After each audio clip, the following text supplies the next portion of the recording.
Assalamualaikum warahmatullahi wabarakatuh. Halo semuanya, kembali lagi bersama saya Hafiz Yulianto.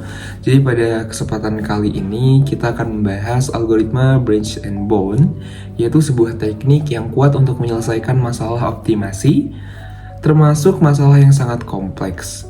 Kita akan menjelajahi definisi, konsep dasar, langkah-langkah, contoh, kelebihan, kekurangan, dan aplikasi praktisnya.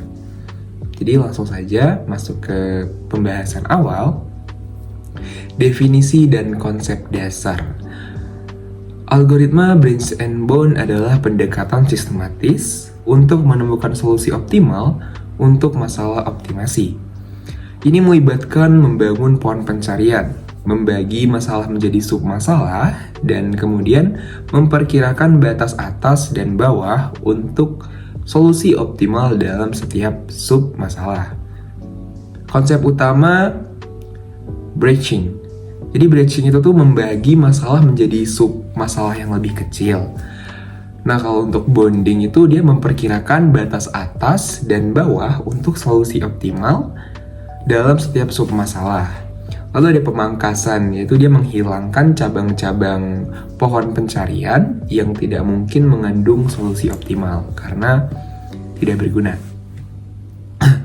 Nah, untuk langkah-langkah algoritma branch and bone sendiri, dia memiliki 5 langkah.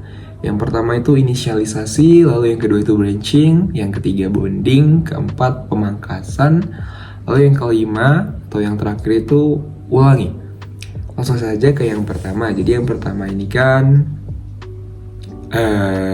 inisialisasi.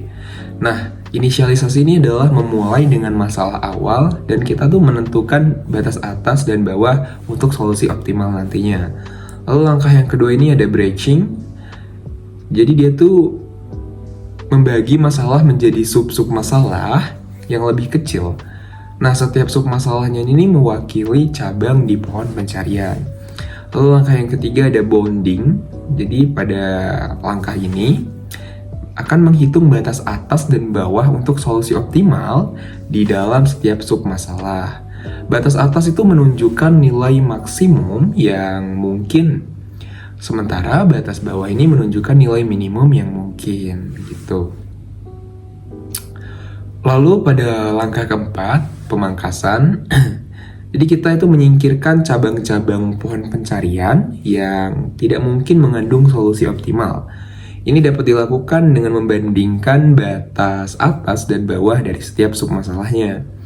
Jika batas atas dari satu submasalah lebih rendah dari batas bawah dari submasalah lainnya, maka cabang tersebut dapat dihilangkan. Lalu yang terakhir ada ulangi. Nah, jadi pada langkah terakhir ini algoritma ini mengulangi langkah 2-4 sampai solusi optimal ditemukan atau semua cabang telah dipangkas. Langkah 2-4 itu tadi ada langkah branching, bonding, pemangkasan.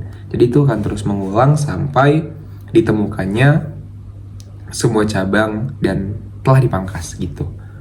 Nah, untuk contoh permasalahan yang dapat diselesaikan oleh algoritma ini itu ada 4 contoh yang dapat saya sampaikan. Yang pertama itu ada TSP atau Traveling Salesman Problem, lalu ada Knapsack Problem, lalu Job Scheduling, dan perencanaan produksi. Nah, untuk TSP ini algoritma ini menemukan rute terpendek yang mengunjungi semua kota tepat sekali dan kembali ke titik awal. Kalau untuk Knapsack Problem, algoritma ini memilih item yang dapat dimasukkan ke dalam ransel dengan batasan berat tertentu untuk memaksimalkan nilai total. Lalu untuk job scheduling, algoritma ini menjadwalkan beberapa pekerjaan dengan batasan waktu tertentu untuk meminimalkan waktu penyelesaian total. Untuk perencanaan produksi, algoritma ini menentukan jumlah produk yang harus diproduksi untuk memenuhi permintaan dan meminimalkan biaya produksinya. Setiap algoritma memiliki kelebihan dan kekurangan, begitu juga dengan algoritma branch and bone. Untuk kelebihannya sendiri, algoritma ini menjamin solusi optimal. Jadi algoritma ini dapat menangani masalah besar dan kompleks. Juga fleksibel untuk berbagai jenis masalah optimasi. Untuk kekurangannya, algoritma ini dapat menjadi kompleks untuk diimplementasikan. Dan juga waktu komputasi dapat menjadi sangat lama untuk masalah yang besar. Juga membutuhkan pemilihan batas atas dan bawah yang tepat.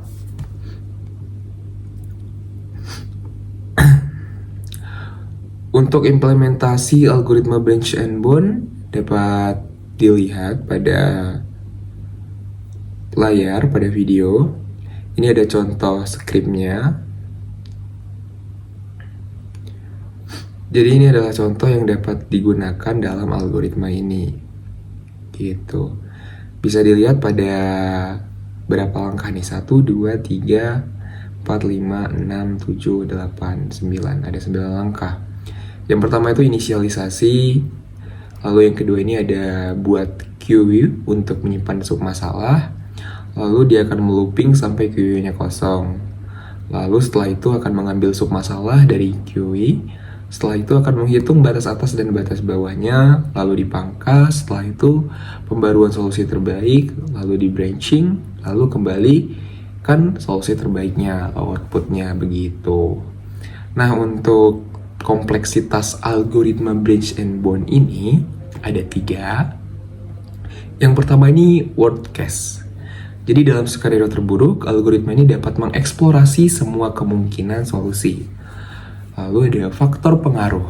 Algoritma ini kompleksitas waktu dipengaruhi oleh ukuran masalah, jumlah cabang, dan efisiensi batas atas dan bawah gitu. Lalu ada juga kasus praktis. Jadi dalam banyak kasus praktis, algoritma ini dapat menyelesaikan masalah dalam waktu yang wajar karena pemangkasannya yang efektif. Baik, setelah mendengar beberapa pembahasan sebelumnya, dapat kita simpulkan bahwa algoritma branch and bond ini adalah alat yang ampuh untuk memecahkan masalah optimasi yang kompleks. Ini menawarkan solusi optimal, fleksibilitas, dan penerapan praktis yang luas dalam berbagai bidang, termasuk transportasi, logistik, perencanaan produksi, pemrograman, dan pemodelan keuangan. Meskipun kompleksitas waktu bisa menjadi tantangan, penggunaan pemangkasan yang efektif dapat mengurangi waktu komputasi dan meningkatkan efisiensi algoritma. Baik, mungkin itu saja yang dapat saya sampaikan mengenai algoritma branch and bond ini. Semoga apa yang saya sampaikan dapat dipahami dengan baik, juga dapat diambil manfaatnya. Terima kasih sudah menonton video ini sampai akhir. Semoga video ini bermanfaat. Saya akhiri. Assalamualaikum warahmatullahi wabarakatuh.